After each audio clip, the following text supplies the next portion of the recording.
Hello and welcome to Gank That Drank, a supernatural drinking game podcast. This is The Road So Far, a wrap-up of Season 1 and our official Season 1 drinking game presentation. Yes, that is correct. And we have played all our Season 1 drinking game rules. We have evaluated them, and we are ready to reveal which rules made it into the official Gank That Drank drinking game to accompany Season 1 of the very, very special, spectacular, and downright spifftacular television show, Supernatural. That's a dumb word. I like it. I like it. I'm Chrissy. And I'm Nate. And before we reveal our drinking game rules, we thought we would just have a little bit of a run through of kind of like what we thought of Season 1. Of what we thought, yeah? Season 1? Yeah. So, like, episodes, watchable versus skippable, we sort of talk about it in each of the episodes, but, like, now, looking back in the fullness of Season 1, which episodes would you categorize as being must watch? Out of the 22 episodes, I think I picked I picked 14 that I think you have to watch. You have to watch 14 of them. And they are, so they're, you said they got to watch the pilot. Mm-hmm. Okay, Phantom Traveler. Yes, only because I think you need to see why they never fly. Okay. Because that question's answered in that episode. Yeah, I like that. All right, so, and then I'm assuming Bloody Mary after that, yes. Just because it's scary. Yeah, and Skin, which that introduces us to a lot of different things that end up coming on down the road. Mm-hmm. Hookman, because it's a gosh dang fun episode. I think so. Just in general. And you really, in that one, you get so much of them sneaking around and just inserting themselves into crime scenes. Mm-hmm. You know, the girl character in that, like, immediately trusts and falls in love with Sam. It's just, that's one of the ones where you watch it and you go, what? Who are these people? Yeah. In a fun way. Yeah. And next, what did we have next? You skipped Bugs. I hate it. You hated Bugs. So much. Skip it. Mm-hmm. That's fine. Asylum. Well, Home. I think you need to watch Home. Yeah, Home. It's not a great episode, but it's a, you know, it has, you see Mom. So I think you kind of need to watch it. Yeah. You get those man tears, those emotional moments with Sam and Dean. And that's another one where you're just like, who is this woman and why is she letting them do whatever they want? And also, I think you need to meet Missouri Mosley. True. There are fun characters that you get introduced to Missouri in that one. All right, so Home, Asylum, mm-hmm. Scarecrow. Just because it's fun. Yeah, Scarecrow, it's a classic. The Benders. Again, just fun. You could skip that one, but I don't think you should. Yeah. You don't agree? I don't know. Hold on. Pause. Okay. Benders. That's the one with the totally cannibal people who you think are not cannibals. That's the one where it's just rednecks. Oh, yeah. That's just they're just people. And they meet their first lady sheriff.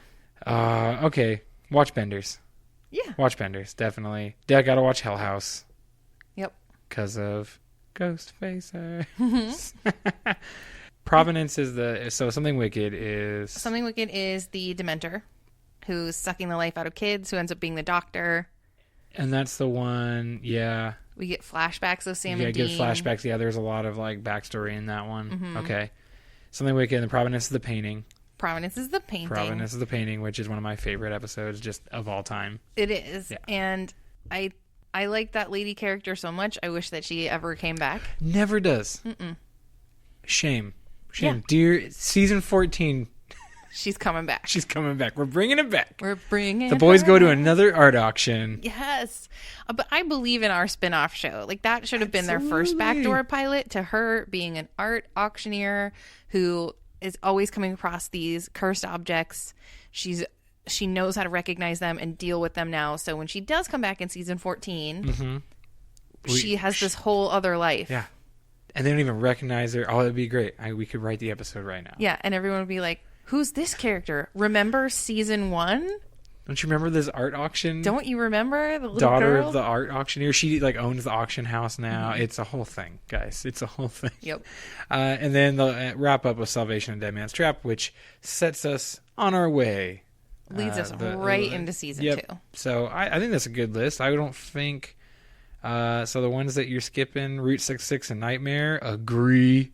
Faith, agreed. Skip that one. We're skipping Wendigo and Dead in the Water. Yeah, skip those. It was hard for me to say skip Faith because I do like Julie Benz as the guest star, and her sad tale of that's the one where she wants to be healed and she's the only person who doesn't get healed because Dean and Sam figure out that every time someone's being healed, another person's being taken in their place. And I just think it's such a bummer that no one's like, whatever happened to her? She died right after this. But skip it because there's nothing in that episode that's real need to watch, need to know. Even though it's Dean's first brush with death, like one of... Yeah, we're going to get used to that. Okay.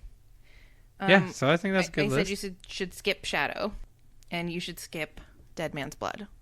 Shadow is the one where Meg comes back. Ooh. I don't know. I just think that one's boring. But I think you gotta have an understanding of some Meg going on. Meh. I like Meg. All right. I'm on Team Meg. Okay. I'm all about all about the awesome demons that help the boys along sometimes. Mm-hmm. And Dead Man's Blood, yeah, it's vampires. Skip it. Skip it. It's vampires. No one cares. Yeah. So my 3 favorite episodes of season 1. Mm-hmm. I'm going to ask you yours too. Okay. The pilot, because I think it's perfect. Mm-hmm. Hell House, obviously, and Providence. Those are my 3 favorite episodes of season 1. Well, I agree on Hell House and Providence, and I will just disagree for the sake of argument on the pilot. Mm-hmm. I mean, I love the pilot too. Don't get me wrong, but I didn't want to have the same 3.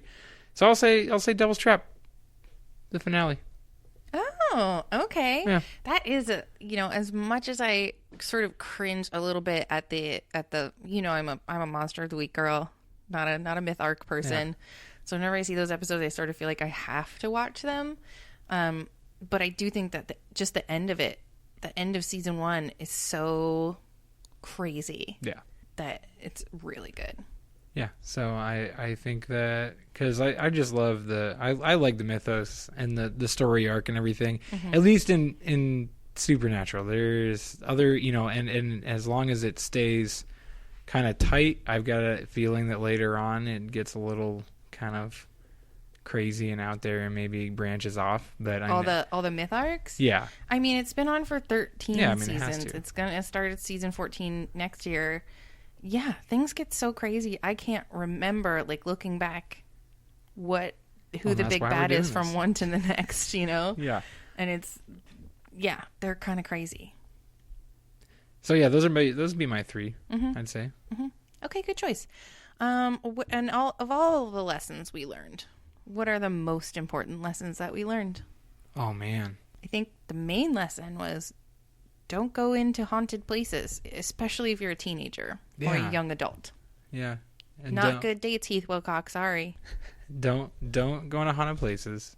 I'd say don't follow instructions from anybody on the side of anybody on the side of a road in general, or just don't pick them up mm-hmm. or listen to them. Mm-hmm. Even if it's an old beat up gas station where sexy road ghosts. Sexy road. This goes for sexy road ghosts. This goes for murder mater. Mm-hmm. This goes for the people in Scarecrow who just lead you to death. Mm-hmm.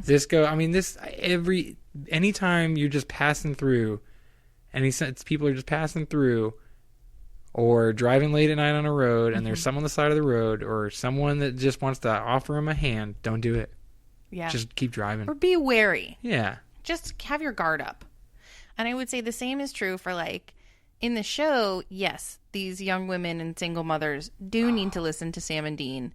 But in real life, ladies, don't. Don't let the handsome men near your children. Don't let them in your house. So many times. Don't let them babysit. If they just come up to you, that was a really cute baby. What's that baby's name? When was it born? Where do you live? What was the minute it was born? What time? Do you happen to like stealing fixtures of any kind? Do you mind if I hang out in a car across the street from your house a whole bunch? I only have a very recognizable and loud car that I'm driving around. Can I please? I'm only the most gigantic, handsome person in this town. I'm going to walk up to you, single lady, at the park with your kid and be like, where's all the kids? Where's all them kids? Where's all the kids at? They get away with so much. So much. They sure do. And then, I don't know, were there any other like big lessons that we learned? Don't judge a book by its cover. Yeah. Because things that seem sweet are sometimes evil, and things that seem evil are sometimes not as bad as you think. I feel like a lot of lessons are kind of all in the same vein as season 1, because we kind of just get a lot of monsters of the week, and we get a lot of the same stuff, because they're putting it out in season 1. They're like, this is it. This is what the show is. We're going to do some goofy things. We're going to have some fun monsters and stuff, but we're also going to have a little bit of a storyline we're going to try to carry on here into season 2. And, we're not trying to make anyone think too hard right now. So I think that's why a lot of our lessons down the road, I think, all ended up being the same or similar, or various versions of, hey, if something scary happens, don't be going in. Lock up the dang asylum. Burn that down. Why is it still standing? I'm still stuck on that one. Take the same approach as they did in Hell House and just burn everything that's haunted to the ground. That'd be a really fun show. It's just Burn it to the 22 ground. episodes of them burning things. They're really just arsonists, that's all. And then also I think the lesson learned for all of Supernatural is like, we'd all be better off if you just communicated well, disclose all the information, keep us all up to date on like what your plan is, what you're thinking, and like maybe let's go to some family therapy and work out how we feel about these past traumas. I mean, you have all that time. And again, if you do that, there's no show. No. If they become well-adjusted human beings. There's no show. Or is there? Then it's Scooby-Doo. Or what? I don't think the show loses anything by them sometimes being like, hey, you know what? I just want to take a minute and make an XYZ statement. But like when you get really grumpy in situations where, or like when you put all of your energy into single-mindedly only needing to destroy the demon that killed your mom and your girlfriend, in situations where I am also trying to save the children of the world, keep that family business of saving people and hunting things going, I feel that we're not working at max capacity as a team. Yeah, that sounds like exact dialogue from Sam and Dean that we would hear. Yeah, can't you just hear Sammy, I feel. No, they do though. I feel like they do throughout the show. But it's not even in the car. It's not even in Baby, because the Baby's always for reflection, right? Mm-hmm. Baby's always after it's all said and done. It's openness. It's vulnerability. That's what Baby's for. Mm-hmm. They always tell each other how they actually feel about one another, either when they're possessed or when someone's taken over them, or when it's just in the heat of the moment and they're just yelling at each other. Mm-hmm. That's when they communicate. But they're not communicating fully, and they're not communicating like the feelings underneath. But that's because you're always trying to, when you want to communicate, you're always trying to avoid the conflict. By solving it. They go head first into conflict, then they communicate within the conflict. They pull off. That's not the best way to do things. But they have to communicate incredibly well, because they pull off some incredible maneuvers to capture some of these bad guys. So the communication and the on the same pageness that they constantly have is next level. I don't disagree with that. I just think like their relationship is fine. They go through some rough patches. Like I just feel like they need to. I identify with these guys. Okay. I identify with them. Let's take you to some family therapy. Let's find out what's underneath all that conflict. We're good. Let's untie that knot. No, but I think that I wouldn't mind seeing it. Maybe season 14. That's what we see. Okay. Who knows? All right. So now it's time to reveal what rules were chosen dun, dun, dun, dun. in our season 1 drinking game. So we split it into 2. So there are 2 versions of this drinking game. We're giving you options, right? Because depending on the situation that you're watching and playing these rules, I think you can choose how you want to approach it. So we have the somewhat classic, everyone plays all these drinking games rules all at once. So they're all active, they're all on the table, and we're all playing. And then we have the alternate version, which is more the way that we approached it this season, which is that not everybody's going to play these rules. Each person is going to play 2, maybe more rules that are just their rule. I'm the one who's playing this. You're playing something different. And, we suggest either picking from a hat, so it's somewhat random, or, possibly post these rules up on the wall and let people choose their favorites. So that we're kind of being more selective. Yeah. Or spin a wheel or do whatever. But yeah, you can choose it randomly, select it on your own, play it all at once. It's your adventure. I think that we have done exhaustive research on which ones, because there are some rules that will hit 2, 3, 4 times in an episode, or they'll hit like 4 or 5, 1 or 2 times, 4 or 5 episodes in a row. But then we'll go 3 or 4 episodes without seeing any broken furniture or anything like that. And so, broken furniture, they do that all the time. But. And also, we're assuming that you're not going to sit down with some friends and watch all of season 1. If you do, in a day. Please tweet us and tell us. Let us know. And we'll also call someone for you. Yeah. I don't think that would be a bad way to spend one long Sunday. Oh, no, not at all. Watered down drinks, though. Well, yeah. Yeah, you couldn't go full bore on those drinks. No. You have to water them down.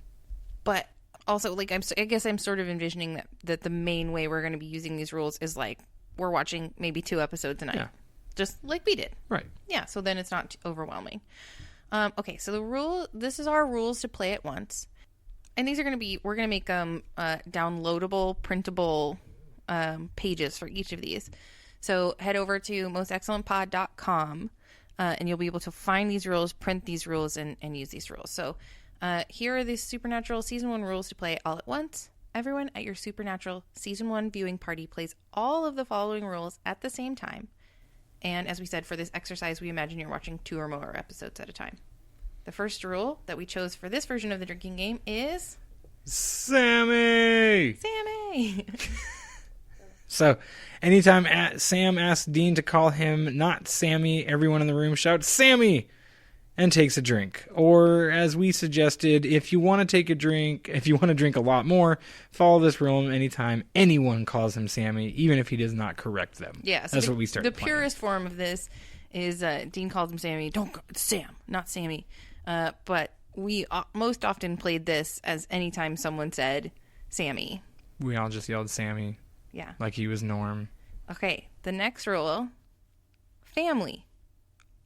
Here's how we suggest you play this one. Begin with one person assigned the family rule.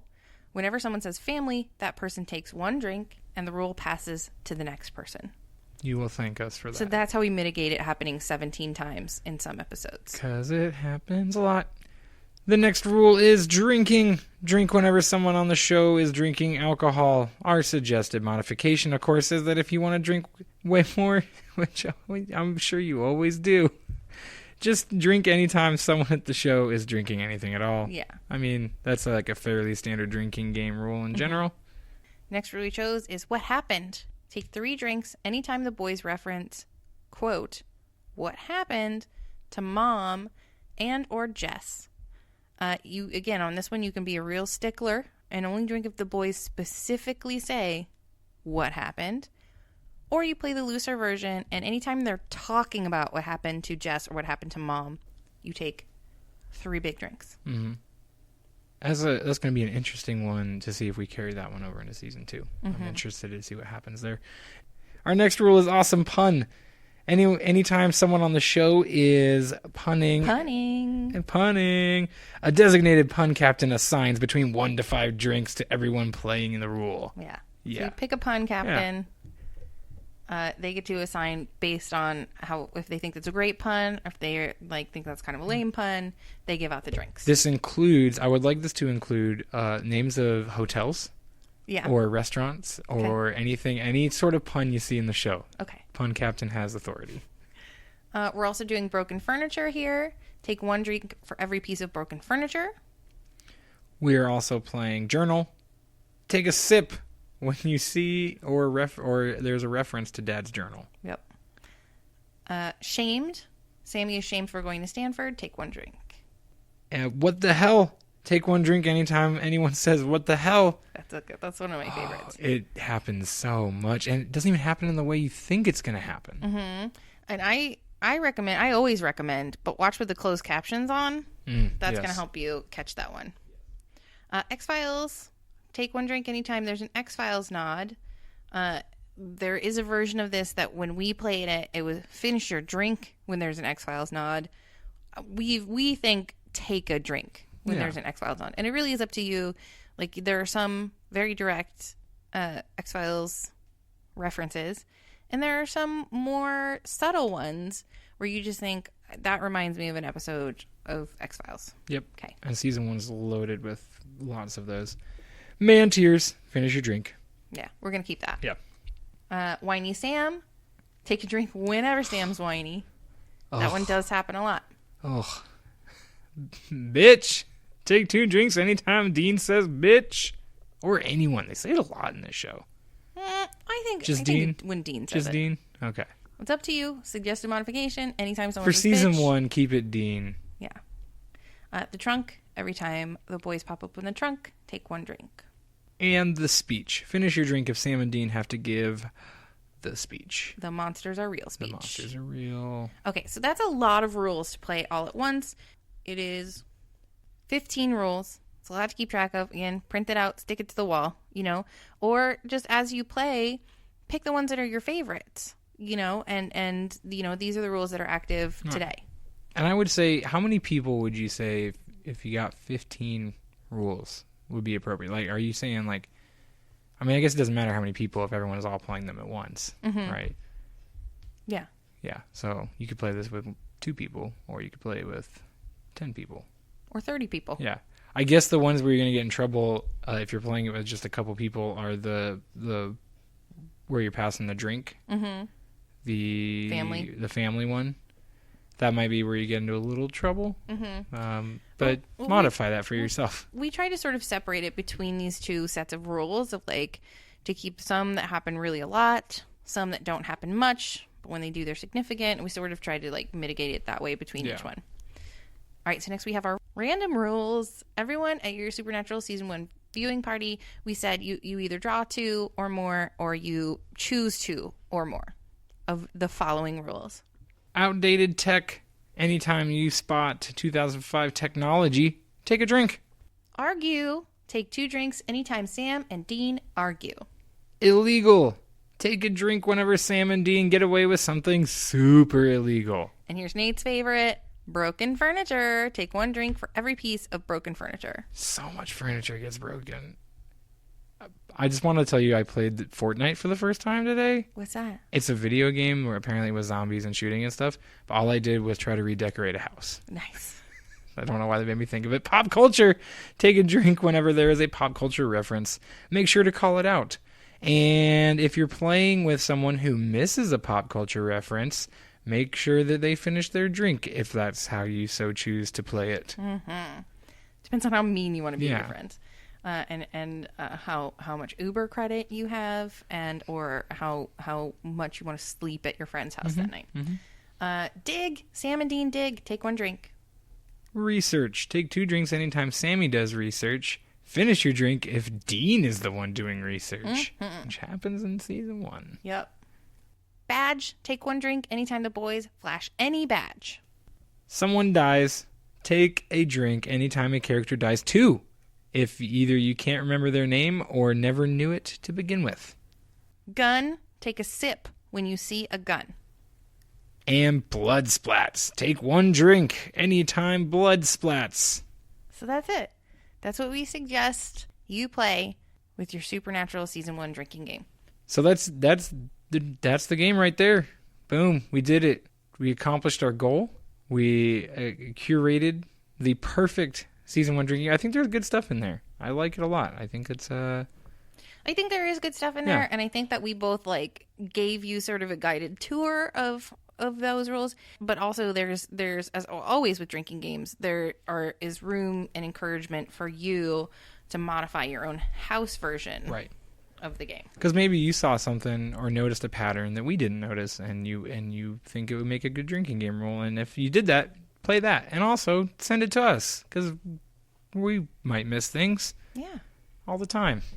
So what's next?